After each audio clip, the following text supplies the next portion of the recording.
Praise the lord.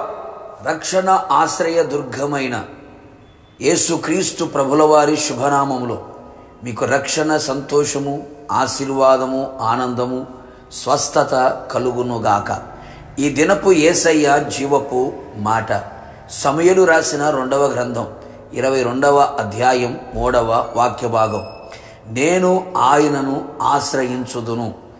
యేసయ్య పాద సన్నిధిలో నిలిచి ప్రతి విషయములో ఆయన నామమున ప్రార్థన చేయుచు, ఆయననే ఆశ్రయించి ఆయన ద్వారా సమస్తమును పొందుచు, అన్ని విషయములలో ఆశీర్వాదమును అనుభవిస్తూ, అనేకులకు ఆశీర్వాదకరముగా నిలిచి ఆయన కొరకు సాక్షిగా బ్రతుకుచున్న నా దేవుని ప్రియ దైవ జనాంగమా, యేసయ్య మనకు ఆశ్రయ దుర్గమై ఉన్నాడు.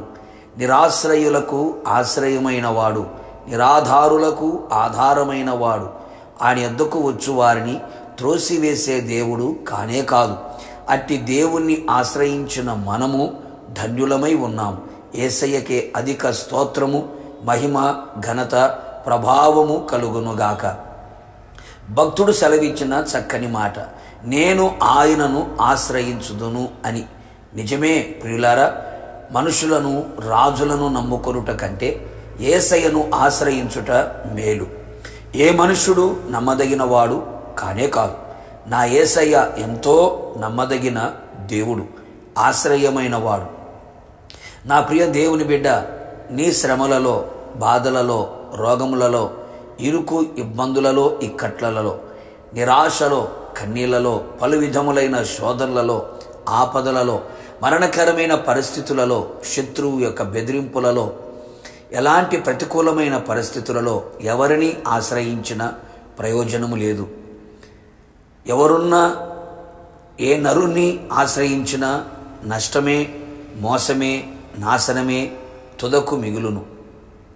నా యేసయ్యను ఆశ్రయించిన ఎడల నీకు అన్ని విధములుగా మేలు చేయును. అందుకే భక్తుడు ఆయనను ఆశ్రయించెను. మనము కూడా ఆయనను ఆశ్రయమును కోరుదము. ఆయనను ఆశ్రయించు వారందరూ ధన్యులు. ఆయనను ఆశ్రయించు వారందరూ సంతోషించెదరు.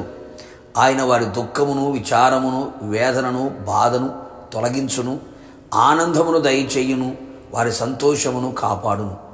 ఆయనను ఆశ్రయించు వారిని ఆయన విడిచిపెట్టేవాడు కాదు.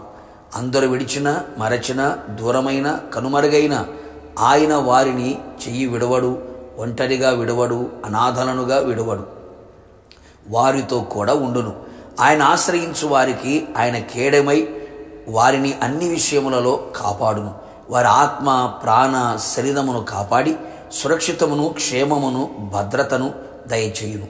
తను ఆశ్రయించు వారి ఎడల ఆయన దయాళుడై వారిని రక్షించును, విడిపించును, సంరక్షించును, పోషించును, రక్షించును. ఆయన మనం ఆశ్రయించినంత కాలం ఆయన మన చుట్టూ నెమ్మదిని కలుగు చేయును. ఏ శత్రు కార్యములు, బెదిరింపులు, కుట్రలు, యుద్ధము లేకుండా ఆయన మన పక్షముగా యుద్ధము చేసి మనకు జయమునిచ్చి నెమ్మదిని కలుగు చేయును. ఆయన ఆశ్రయించు వారిని ఆయన అన్ని విషయములలో వర్ధిల్ల చేయును.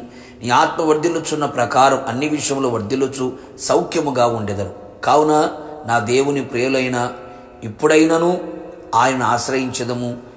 ఆయన మనందరికీ ఆశ్రయ దుర్గమై ఉండునుగాక, రాకడకు సిద్ధపరచునుగాక. ప్రార్థన.